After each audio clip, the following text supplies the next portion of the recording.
Welcome back to Open with No Politics. Today we're going to be doing a hypothetical prediction between Pete Buttigieg on the Democratic side, the former Secretary of Transportation in the Biden administration, versus J.D. Vance, the current frontrunner for the 2028 Republican primary. He is also, of course, the vice president. These two candidates, Vance is far more likely to be the Republican nominee than Buttigieg is to be the Democratic nominee at the moment, but we've still got quite a while before the elections, so things could certainly change.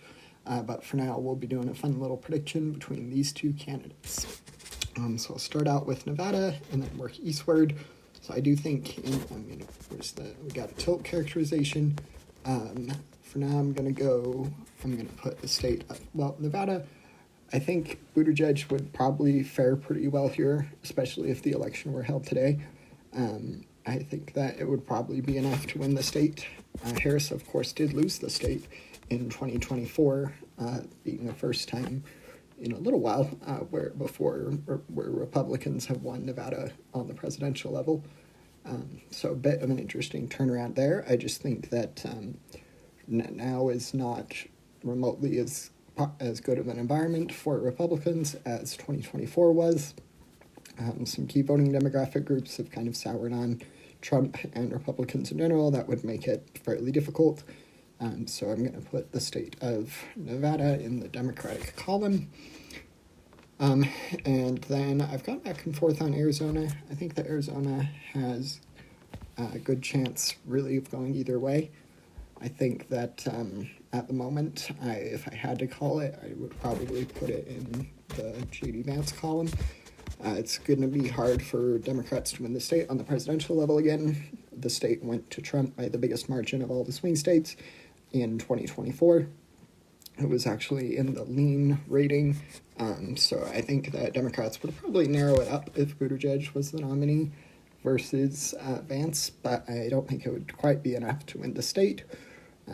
J.D. Vance is a less polarizing figure than Trump in general, or at least at the moment, so I do think that he would be able to get some moderate Republicans who may have voted for Biden in 2020, able to get them back into the Republican Party and to support a candidate that is a little bit less scandal-ridden than Trump. So for that, I'm going to put the state of Arizona in the Republican column. And then we get to I'm going to go now to the southeast, to the other half of the Sun Belt. So I do think in Georgia, this state has got a good chance of becoming more and more Democratic friendly. At the moment, in the recent 2025 elections, some Democrats won key races. Well, nothing too key, but won important races in the state, showing that there's Democratic momentum in the state of Georgia. It was also a fairly close state in 2024. I don't know the exact margin, but I know it was close. So I do think, and Pete Buttigieg, of course, has got some moderate appeal that he has been able to highlight that, and I think that would definitely help with some key voting demographic groups in the state of Georgia. So that is going to be 16 electoral college votes for Pete Buttigieg. So that is going to be that. And then in the state of North Carolina, I think that this would most likely end up in the Republican column. The state hasn't gone blue on the presidential level since, if I remember correctly, 2008. And right now is a favorable environment for Democrats, but certainly no 2008 level favorable environment for Democrats. So probably not enough to win the state of North Carolina.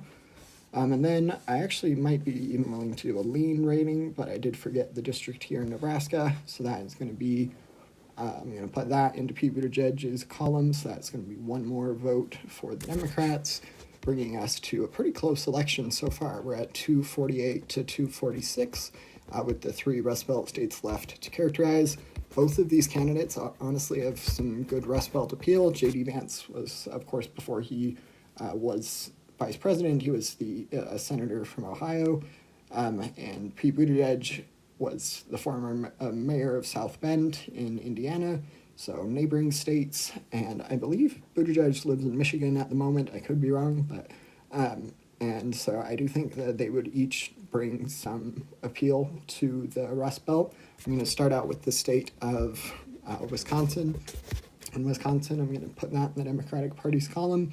I do think that it would be one of the easier Rust Belt states for Democrats to win if the election were to be held today. So I'm going to put that in the Democratic Party's column.